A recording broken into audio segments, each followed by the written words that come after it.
the nation that believes talking to God is our way of life. We speak to God through our prayers. We speak to God through the intercepting with Him by our prayers. Now she says that nobody talks to God. To start with, that is looking down on our religion as the Christians. She has the alternative motive against the Christianity. Now, having passed, the Bible says in the book of John 14:14, if you ask of my Father of anything, I will do it.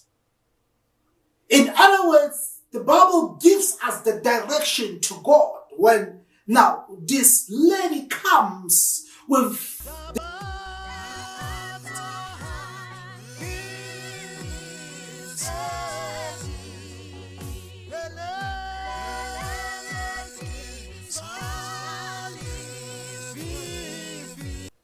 Christians, we have an elephant in the room called CRL Commission.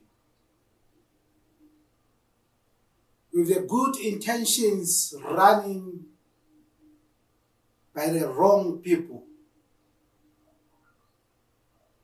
CRL Commission focuses much on the Christianity. Much parts of it are not attended to. But the chairperson thereof is against the Christianity. Then she will be aligning it a charismatic Christian movement. Particularly in that path, she has the biggest problem. That she delivers her speeches driving to one state religion. Now, listening to her interviews, to Mrs. Thoko Mkwanazi's interviews, it leaves me with a question mark. She doesn't hide it that she's against the charismatic movement or against the Christianity. Then she surrounded herself with the people having the same narrative as hers. Now, Mkwanazi explained in one of the interviews that no one talks to God. That we need to teach our people that no one talks to God. If there be somebody who claims to be talking to God, he or she should be sent to the psychiatric hall, to the psychiatric hospital. So that on its own blaspheme our religion. Yet the focus of the commission was to protect the rights of the believers. Yet she delivers it somehow otherwise. We are the nation that believes talking to God is our way of life. We speak to God through our prayers. We speak to God through the intercepting with Him by our prayers. Now she says that nobody talks to God. To start with, that is looking down on our religion as a Christians.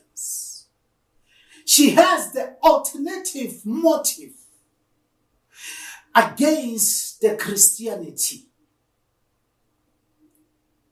Now, having passed, the Bible says in the book of John 14:14, if you ask of my Father of anything, I will do it. In other words, the Bible gives us the direction to God. In one of the interviews, she said that the municipalities' bylaws violates their traditional rights. In other words, in the exhumation of the bones of your loved ones, she put it clearly that the municipality is against her traditional belief that when they take her beloved one's bones from the grave and put somebody else's bones, it will be the contradiction in as far as her tradition is concerned. She put it clearly which side he falls under. Now, as she protects her rights of tradition, he now tramples over our rights as the Christians. And she said that when I was listening, that thinking that I'm going to Mkwanazi to present my case, yet I get them kissing in the grave. That will make a confusion and nothing will ever go right in her life. Because she consulted the wrong ancestral lineage. I mean, that's what she stands on. That where she consults, she need to get her relatives' bones in that very same hole. They should never be exhumed. And she stands by it, arrogantly so. Because she does not believe in this thing of Christianity. Now, as she has put herself clear to us as a children of God on where she stands, she then arrogantly so, having made her intentions clear, she now wants to formulate one religion state where the government will regulate what you must preach on the pulpit, where your sermons are now going to be examined by somebody who is not of the same doctrine as yours. We will now be preaching what we are told by the government to preach, derailing from what the Bible says we must preach about. The Bible says, go ye around all the world and preach the good news. Whosoever believes shall be saved.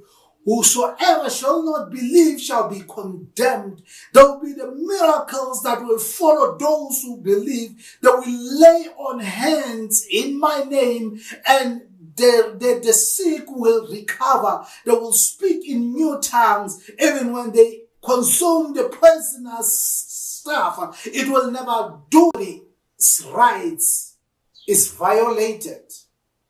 Why is it not that he's charged as such? Why is it that she wants to impose the oppressive measures against the church?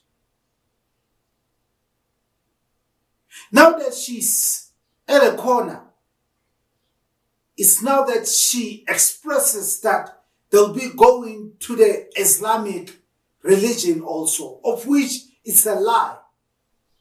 Just because the Christian community seems to be peaceful, that's where she thought that she will be playing around. Now that in our Bible it says that do not kill, is then that she sees the opportunity of making us Popeyes. Because the Islam is violent. They were not attending to their natures. Because any other religion is violent. They are not attending to their issues. To me, when, like in her faith, like when you slaughter something, it should be slaughtered in a respectful manner, per se. But when you pierce, say for instance, you are from the initiation school, or you have been initiated, now you are passing out. Now you will pierce a goat with a spear, and then the blood will be gushing out of the wound. Then the animal will die a slow and painful death. That's what she's not looking at. Slaughtering a goat is something, but piercing it with a spear and let somebody to drink the blood thereof being fresh, the blood of the animal, of the alive animal, to me is animal cruelty. But it's what she is practicing, supposedly. It's what other people are practicing in their cultures, or when they are being initiated into this native doctor's life. You need to drink that water before, that blood, before the animal dies. In other words, the animal will bleed and bleed and bleed and die slow and painful death. Slowly but surely, the animal will die because of the excessive bleeding. Yet that will be practicing your cultural rights. We claiming the Christianity is found on in the name Jesus when he was bleeding on Calvary. We are deemed cruel. We are deemed not appropriate. The lady said it openly that she wants to speak with her dead mother or a dead relative. So we are to believe as a Christians that what she's doing is rightfully so according to the Constitution, of which is a point. We have in South Africa the freedom of religion. Now, to me, it's bizarre. You cannot drink the blood of a dying goat. To me, it's bizarre. But to her, it's her traditional rights. Why is she now trembling on our Christian rights? Why is she not practicing it? She said it openly that she's not practicing it. And she even quoted the charismatics in that matter. So we are talking to God. We are communicating to God. Now, it cannot be a blanket approach. When one member in the Christian body did the wrong thing, that it should entails everyone that is called a Christian. The people day in and day out. She was asked a question. The other lady asked him that when I have a children's ministry and want to pursue my gift, then she said openly that you are going to be arrested. Yet the Inyangas, the Sangomas, are not being arrested. They are mutilating people every now and then. Coming to the standards. Coming to the program, coming to what the native doctors are giving to their patients. Are they tested? The motives that are given to the patients, to the one who are consulting, are they tested? Because the other thing is this one of Lesiho of giving people the crush to eat. They are doing the same. The native doctors are doing the same. Not that it's the right thing to do, but they're doing the same. Their products are not tested. They are not tested medically so. They are going to the field and get these plants and come back and give it to their patients. They are not tested. They put their lives at risk. It's bizarre. The whole lot of things that can be found in that animals, in that plants, the one